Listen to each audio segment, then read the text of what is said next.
94-year-old Jack Hanna's father served in the First World War. Private Richard Hanna was lucky to return home, and he died decades later when Jack was a teenager. Jack knew his dad was buried here in this Adelaide Hills cemetery, but wasn't sure where the grave was located until now. But before, I used to go a couple of times, not often, go out there. I think that's where he was. I couldn't tell. We didn't know for sure, just perhaps where that was his dad, but he will know now. It's a way of giving these men the recognition that they so long have not had.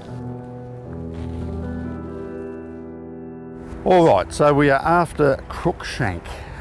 And these volunteers are on a sombre mission of finding the forgotten graves of World War I veterans. All right, that's Featherstone on that side, Hopkins on that side. They take on countless cemetery visits and detailed archival research with the hope of honouring those who served with an official service and headstone. Making sure we've got the right person in the grave, their military history, their family history, and then we start to look for the living descendants. In South Australia alone, it's believed there are about 2,500 unmarked sites.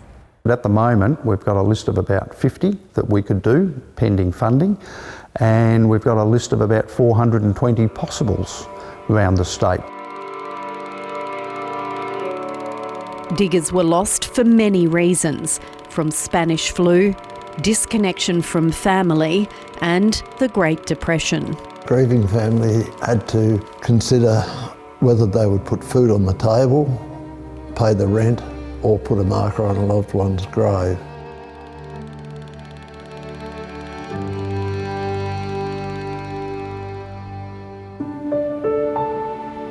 The plight of the lost soldiers is inspiring Adelaide school students to lend a helping hand, looking for unmarked graves and getting a hands-on history lesson along the way. We're just researching a nurse that was involved in World War I. Her name's Edith Cox. And yeah, this is her gravesite. So we're just having a look at the damage that's been made and how we can hopefully repair and restore it.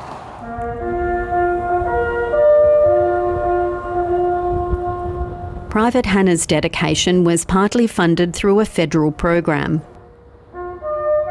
But volunteer groups are struggling to cover additional costs and overheads. Where we go beyond this, I frankly don't know. But they're vowing to continue as long as possible. We're doing it for the families, and to see the families there, see them reunited with a long-lost forebear. For the Hannas, it's invaluable work that has made a difference to their family and a soldier who served. I'm just pleased that he's been recognised for what he's worth. He's not forgotten. It's a wonderful thing that that is happening, that all these soldiers are being recognised.